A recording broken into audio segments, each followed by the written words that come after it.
A série de história da tecnologia toma um rumo diferente e muito pedido.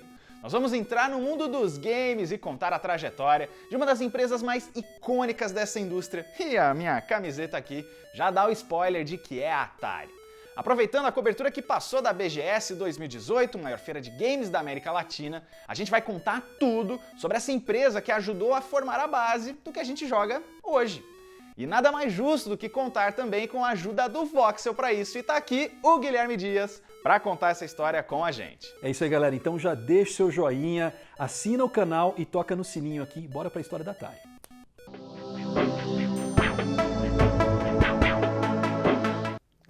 Se eu quisesse jogar videogame em 1972, quais eram as opções? Tinha o Tennis for Two de 1958. Mas esse era só um experimento, era exibido em feiras e apresentações. Tinha também o Space War de 62. Esse aí só circulava em computadores de universidades lá nos Estados Unidos. Tá, 10 anos depois disso vem o primeiro console comercial doméstico, que é o Magnavox Odyssey. Com aquelas películas que você punha na TV para simular cenários, porque a imagem mesmo era só um quadrado branco e acho que era só isso mesmo. Pois é, aí que a gente quer chegar. O Nolan Bushnell cursava engenharia na Universidade de Utah e chegou a fazer bicos em parques de diversão durante o verão. A moda daquela época eram as máquinas de pinball, que divertiam e também geravam muito dinheiro, e essa ideia ficou na cabeça dele. Ele então sai do emprego que ele estava na época, que era uma empresa de tecnologia chamada Ampex, chamou o ex-colega Ted Dabney e fundou a própria empresa em 1969. A Sigsy Guy. Nós jamais saberemos. Depois de passar um ano vivendo só do concerto de máquinas de pinball, a empresa cria um jogo chamado Computer Space em 71, usando peças restantes lá do antigo trabalho da dupla. Ele é um dos primeiros arcades comerciais da história e já funcionava com moedas. Mas isso nem era o mais impressionante disso tudo. A revolução foi reproduzir as funções que antes só rodavam com a ajuda de um computador, um aparelho menor e mais barato, com circuitos de vídeo e uma tela que podia ser, sei lá, uma televisão velha. And I didn't plan to be in the game business when I worked for amusement park in the summers, but I really learned the economics of the games business. And then being an engineer, all of a sudden you see the games available on the big computers and you say, if I can make that cheap enough, it'll be a business. Sim, em 1972, a empresa toma duas decisões essenciais para o seu futuro. A primeira é trocar de nome, graças a Deus, e já tinha também uma construtora com esse nome, né, Sigsy, registrado. E uma fábrica de velas também. Você acredita em duas empresas com esse nome ruim aí? Acredite se quiser. E aí, a desenvolvedora virou Atari. A palavra de origem oriental é um movimento crucial de ataque no jogo de tabuleiro Go. Aquele lá que uma inteligência artificial da Google já é mestre em jogar. A segunda decisão é contratar o talentoso engenheiro e também ex-colega deles, o Alan Alcorn. Ele ficou impressionado com a tecnologia dos fliperamas e recebeu como primeiro trabalho o desafio de reproduzir isso em um novo jogo. Era uma disputa de tênis vista de cima, com um quadrado branco sendo a bola e duas colunas simulando raquetes, que podem ir para cima ou para baixo. O objetivo é não deixar a bola passar da barra e bater nela de um ângulo diferente, pode mudar totalmente a direção. O nome dela, você sabe, é o Pong.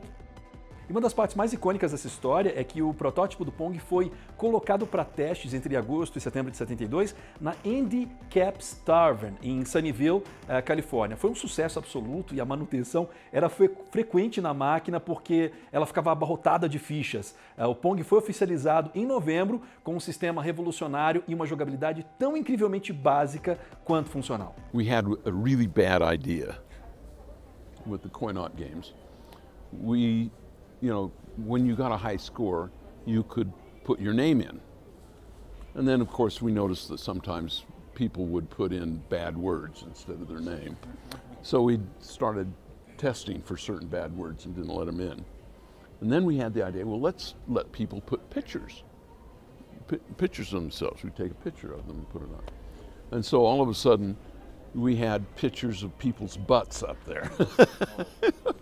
Pois é, só tinha um pequeno problema nisso tudo. A ideia era ótima, mas ele era igualzinho ao jogo de tênis da Magnavox, aquela que já tinha console no mercado. As leis daquela época para softwares eram bem abstratas, já que a indústria estava só começando e já existiam vários jogos de tênis para computador. Mas isso não impediu a dona da ideia de abrir um processo. A Atari não teria como pagar os custos legais e muito menos uma punição, então aceitou um acordo por valores não divulgados. Nesse período, o Pong era um sucesso absoluto em arcades e bares, com 7.000 unidades vendidas em 6 meses, e um valor muito maior que o custo de produção. Mas aí o cofundador, o Ted Dabney, não curtia essa vibe megalomaníaca da Atari, e até pela diferença de espírito, ele se sentiu desvalorizado. Depois de muitos atritos com o Bushnell, ele vendeu a parte dele e pulou fora do barco, meio forçado, meio por vontade própria. Já em 1973, a companhia criou uma concorrente falsa. A Key Games era uma empresa de fachada, rival da Atari com clones dos jogos da rival. Mas era tudo enganação, o presidente era vizinho do Nolan. Anos depois, o público descobriu a malandragem e elas se fundiram. Que história maluca. E esse mercado de arcades era relativamente barato, mas tinha uma hora para acabar, que é quando você vai para casa. A Atari não estava satisfeita e queria que você chegasse no conforto do seu lar e tivesse lá também um console para você jogar. E aí que entra a versão doméstica do Pong, né? A ideia do engenheiro Harold Lee. Ela ficou pronta para o Natal de 75 e vendeu o dobro da expectativa inicial. Com isso aí, a Atari expande e começa a vender vários jogos para fliperamas, incluindo um certo título em 76 chamado Breakout. O desenvolvedor era um jovem meio hippie que trabalhava no turno da noite quase sozinho porque os colegas não aguentavam o seu mau cheiro. O nome dele era Steve Jobs.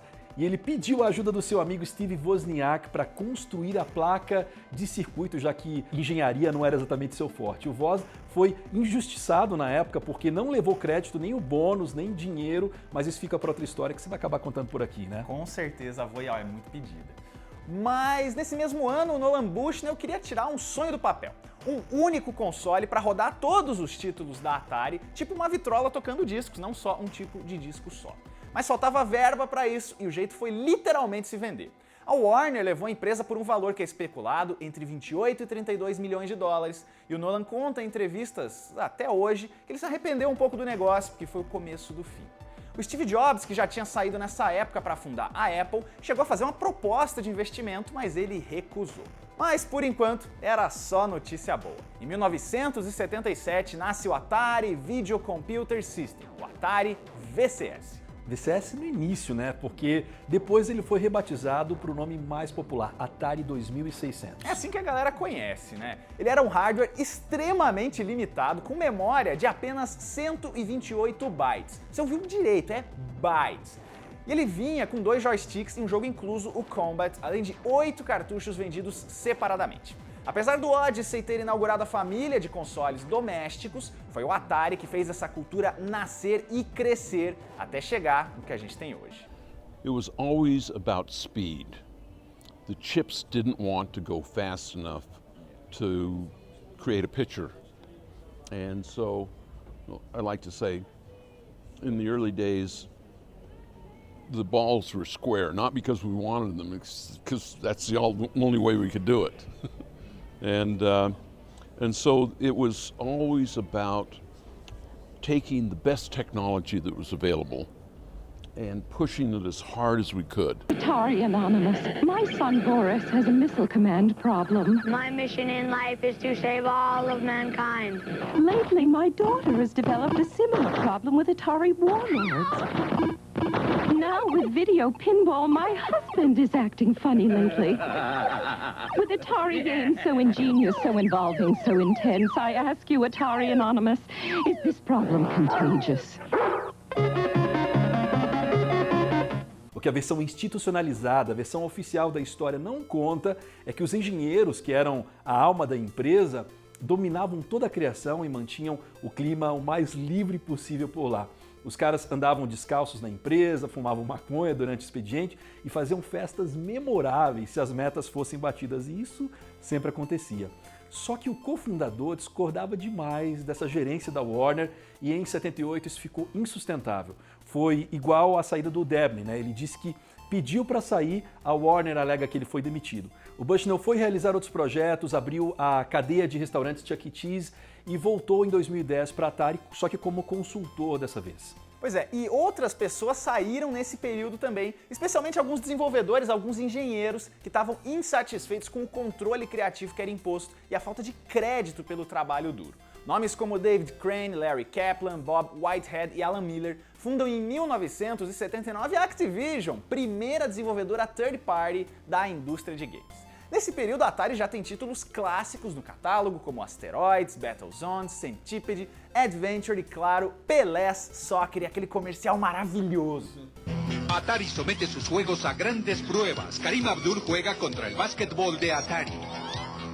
¡Qué buena canasta! El campeón Mario Andretti conduce en las pistas de Atari. ¡Qué fácil salirse de la pista! El rey Pelé practica su propio fútbol.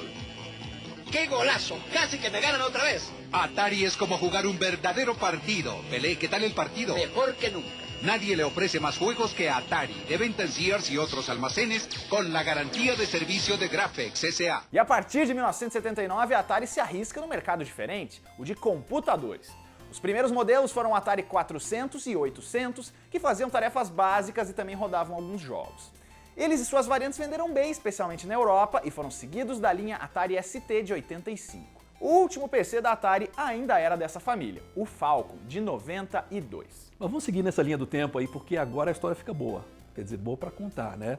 Porque para a Atari não era tão boa assim não. Em 1982, ela chega no auge financeiro com 2 bilhões de dólares em vendas. Foi o ano do lançamento do sucessor do 2600, que é o Atari 5200. Apesar das melhorias gráficas, ele não era retrocompatível e tinha aquele controle bizarro com dígitos telefônicos. E além disso, a concorrência cresceu e os clones vieram com força, uma briga parecida com o que a IBM travou com os clones de PC. E o 5200 foi descontinuado depois de só 2 anos.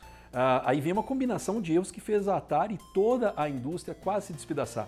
A culpa não foi só dela ou de um só jogo, como muita gente prega, mas de uma série de fatores do mercado.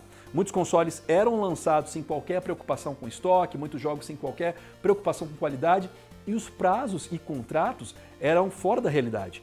É o caso da famosa adaptação do ET de 82, que foi fruto de um acordo milionário com a Universal, e o problema é que precisava sair até o Natal daquele ano, ou seja, em apenas 5 semanas. Os jogos eram feitos naquela época em cerca de 5 meses ou mais. Pois é, e a gente está falando de um cara chamado Howard Scott Warshaw, que respeitou o prazo para desenvolver o jogo. Só que a Warner mandou produzir cerca de 4 milhões de cartuchos e o título era muito, mas muito ruim mesmo. O público insatisfeito começou a devolver os cartuchos para as lojas e espalhar a má fama para ninguém comprar. Aí nasce o mito de que a Atari mandou enterrar milhões de cartuchos do ET num lixão no deserto do Novo México, e em 2014 a gente descobriu a verdade, né? Que realmente havia enterrado lá não só o ET, mas vários outros jogos. Mas era uma quantidade bem menor do que se imaginava. O documentário se chama Atari Game Over e cobre bem esse período que acontece junto com esse estouro da bolha da indústria de games, que foi em 83. A história é bem complexa e bem maluca, então com certeza vale um vídeo separado. I've often said that Atari committed suicide. It wasn't homicide.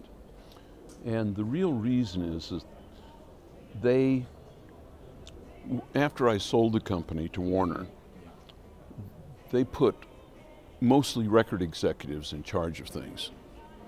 And they thought that they were in the record business, not in the record player business. Nesse período aí, a Atari ainda perde mais um CEO, que é o Ray Kassar, forçado a pedir demissão sob acusações de negociar ações da empresa tendo informações privilegiadas. Todos esses problemas fizeram a Atari ser dividida em duas, isso nunca é um bom negócio. Uma das partes foi a de computadores e consoles, vendida pela Warner em 1984 para o empresário Jack Tramiel, recém-saído da concorrente Commodore.